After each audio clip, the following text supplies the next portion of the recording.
اور اے آدم، تم اور تمہاری بیوی بہشت میں رہو سہو، اور جہاں سے چاہو اور جو چاہو نوش جان کرو، مگر اس درخت کے پاس نہ جانا، ورنہ گناہگار ہو جاؤ گے۔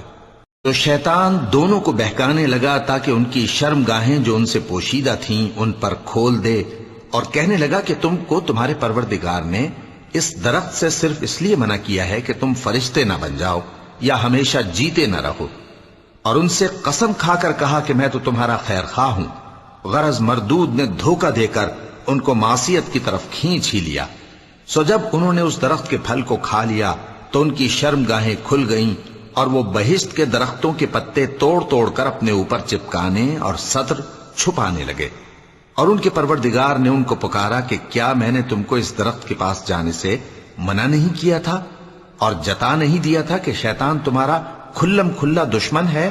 دونوں عرض کرنے لگے کہ پروردگار، ہم نے اپنی جانوں پر ظلم کیا، اور اگر تو ہمیں نہیں بخشے گا اور ہم پر رحم نہیں کرے گا تو ہم تباہ ہو جائیں گے۔